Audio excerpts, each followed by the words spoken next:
what you on? Like, bro, you been regular all game.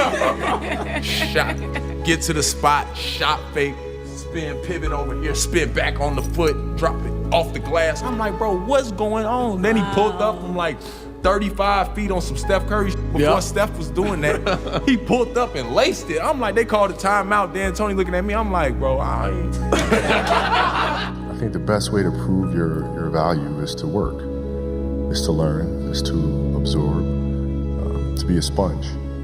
You always want to outwork your potential.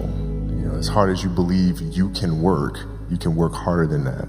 And that's what I tried to do when I first came in the league. But you know, basketball is such a direct competition sport that me coming in at 17, I hated when like my teammates would say, you know, I get hit with an elbow, right? Shaq would hit me with an elbow in practice, and like, you know, Nick Van Exel would come up and say, "Are you okay?" I'm like, what? Mao, are you okay?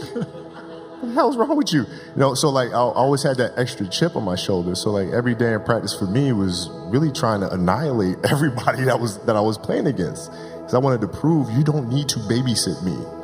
Like I'm fine, you know? You know, basketball for me was the most important thing. So everything I saw, whether it was TV shows, whether it was books I read, people I talked to, everything was done to try to learn how to become a better basketball player. Everything. And so when you have that point of view, then literally the world becomes your library to help you to become better at your craft. The world becomes your library to help you improve your craft, better your craft. Yes, indeed. So because you know what you want, the world's giving you exactly the information you need to become better at it. Because you know what you're looking for. There was a year played Indiana Pacers in the finals. I rolled my ankle really bad. Jalen Rose stepped under me on purpose. He admits it now, finally.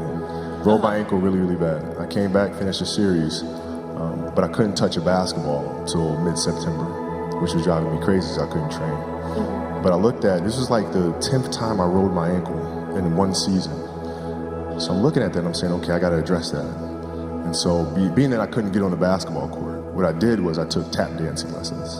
Okay. No kidding. I took tap, and tap was like the best training for me in the world because it strengthened my feet, it changed my rhythm and my approach to the game. I was able to change speeds when I came back the following season.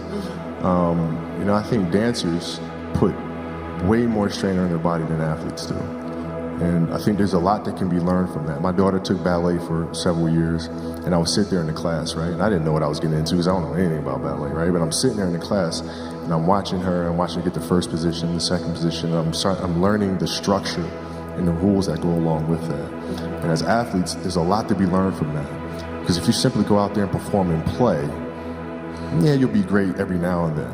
But if you play with structure, if you understand the rules that come along with that, the discipline that comes along with that, then you reach another level. You're playing against the Golden State Warriors.